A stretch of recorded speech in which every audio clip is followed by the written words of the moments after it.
من الحاجات الجميله في الموتوسيكل ده، ومش هتلاقيها في موتوسيكل في مصر تما نازله من شركه دايو، ان التانك ده اكبر تانك بنزين هتشوفه في فئه السكوترات السيتي سكوتر. سكوتر دايو اي دي في، السكوتر اللي كل مصر مستنيه تشوف الفيديو بتاعه. تعال بقى نفتح، بص كده هتلاقي هنا ال دي، بص بقى المنظر الجميل، برضه شويه الدلع دول برضه بفلوس. فلو انت بقى عايز تعرف كل حاجه على السكوتر الدايو، ما تنساناش اهم حاجه في اللايك والسبسكرايب عشان دايما يظهر لك بقيه الفيديوهات. يلا بينا نبدا.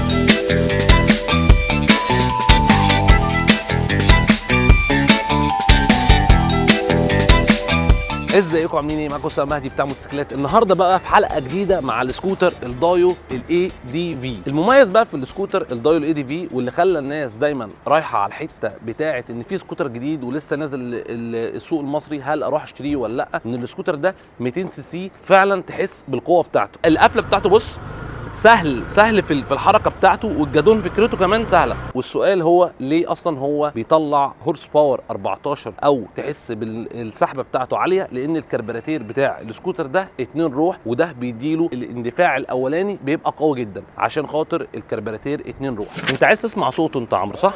يلا بينا.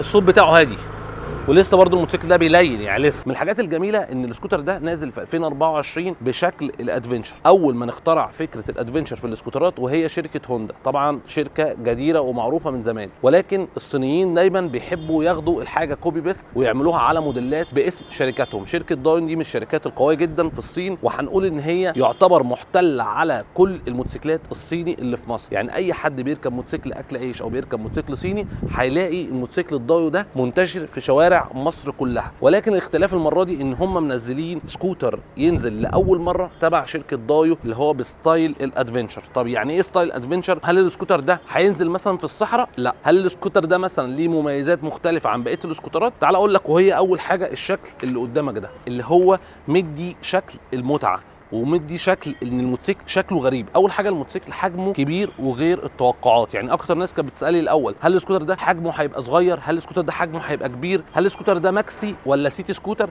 لا، هو السكوتر سيتي سكوتر، ولكن الاختلاف ان الموتوسيكل نفسه مدي فكره الادفنشر اللي هو حاجه عريضه. من اول العجل هنلاقي ان العجل حتى النقشه بتاعته مختلفه. هل العجل ده اوف رود ولا اون رود؟ لا، هو اون رود، ولكن هو مديك النقشه بتاعه الاوف رود. وهنلاقي برضو ان الجنط الامامي غير مقاس الجنط الخلفي. يعني الجنط الامامي في السكوتر ده 14، الفرده 110، والفرده الخلفيه لو جينا هنا هنلاقيها مقاسها 130 13. يعني العرض بتاع اللي ورا هتلاقيه اعرض 130 وصغروا الجنط. وده طبعا ايه فكرته؟ ان دايما فكره ان الجنط قدام يبقى مرفوع بيخلي الموتوسيكل وشه عالي، وطبعا ورا لان التحمل بيبقى اكتر على الجزء اللي ورا، بما ان هو راكب الموتور والناس بتبقى قاعده يعتبر في وسط السكوتر. فكل ما الجنط طبعا بيبقى اصغر كل ما بتبقى المتانه بتاعته اعلى بكتير او الصلابه بتاعته. الموتوسيكل ده عموما حجمه متوسط جدا مقارنه بالسكوترات الفئه السيتي سكوتر. رحت بقيس لقيت وزني مع طولي 186. طبعا شايفين الحجم انا قاعد عامل ازاي؟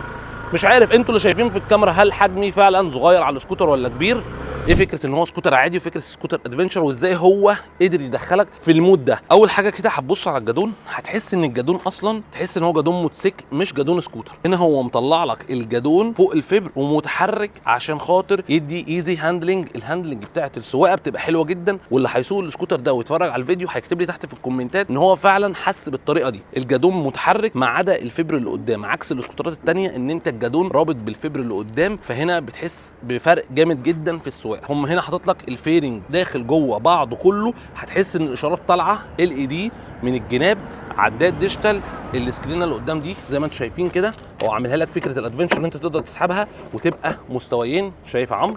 مستويين بتطلع وبتنزل، يعني مانيوال كده من غير كهرباء. هل هي مثلا فارقه ان هي تحمي حاجه مثلا هوا للصدر؟ بل بالعكس، هي بس شكل مش اكتر ولا اقل. اكتر الاسئله بقى اللي اتسالت فيها اليومين اللي فاتوا لما استلمنا السكوتر، هل الشاشه دي فيها اي زراير اقدر اتحكم فيها؟ هل الشاشه دي تاتش ولا لا؟ الاجابه هي هتكون لا. الشاشه دي ديسبلاي بس يا جماعه، بتقدر ان هي توري لك عندك كل حاجه في السكوتر، زي هنا عندك الكيلوات، هنا عندك مؤشر البنزين، هنا تحت عندك الار بي ام، هنا عندك التريب والكيلوات. من الحاجات بقى اللي هيقول لي طب انا النهارده عايز اعرف التريب فين والكيلوات فين. مبدئيا هو هنا اول ما بتقدر تدور السكوتر وتبدا تتحرك بيه بيبدا هنا يعد لك التريب.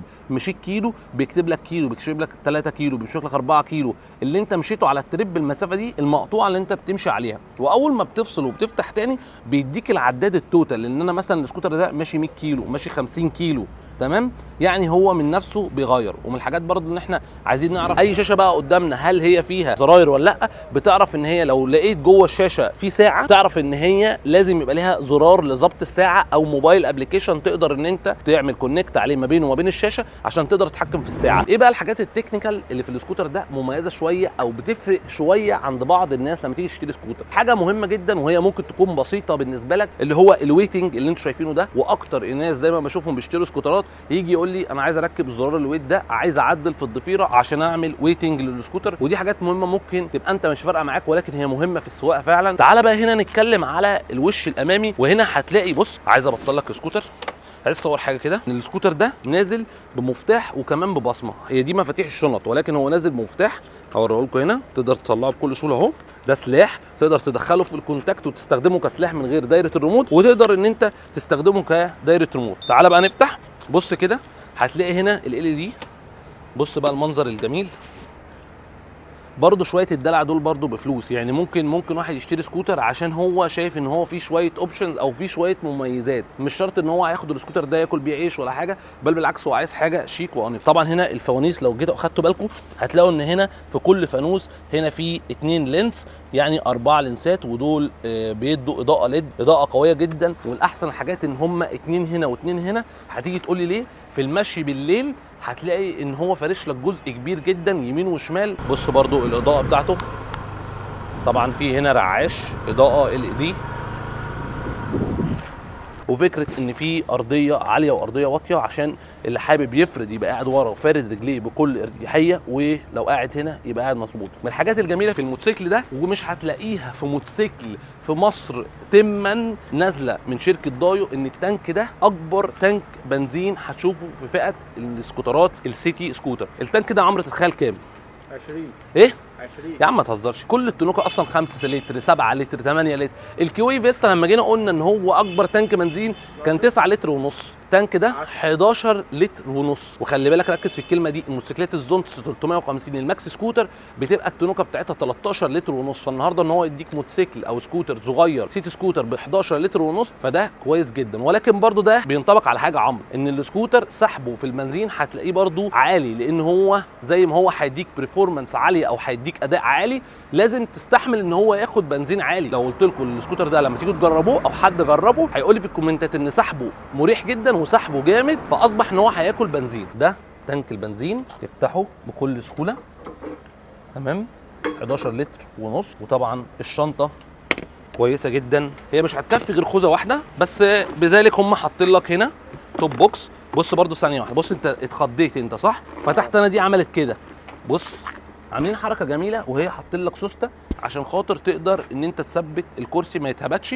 وكمان مستويات، بص يعني بص شايف الوزن مثلا بتاعه كاتب لك ان هو 140 كيلو. الماكسيمم لود يعني اللي هو يقدر يستحمل ناس راكبه عليه لحد 290 كيلو. التوب سبيد هنا مكتوب 90، بس انا في حد كلمني امبارح بيقول لي ان هو جاب 128 بي سرعه، فدي توب سبيد عاليه جدا وهو غلط ان هو يجري بيه في الاول. هنا مكان البطاريه وهنا مكان رقم الشاسيه. من الحاجات الجميله ان هو مديك كمان توب بوكس، يعني مساحه تخزينيه، وده اللي بيدي متعه في فكره الادفنتشر. نازل مع كله صح؟ نازل مع كله، يعني هي نازله هديه. خلاص تضغط على الزرار ده كده وبكل سهوله. تعالى بقى يلا بينا، هوبا. شايل الخوذه دي المفروض بيبقى مكانها هنا، بتتحط كده بدبل فيس. ليه؟ عشان عايز تحط اي كراته، عايز تحط اي حاجه ما تقعش، تقدر تحطها هنا وبكل سهوله. تحط كمان هنا الخوذه بتاعتك بكل اريحيه. ودي عاملها لك زي جلد كده، بتتحط هنا.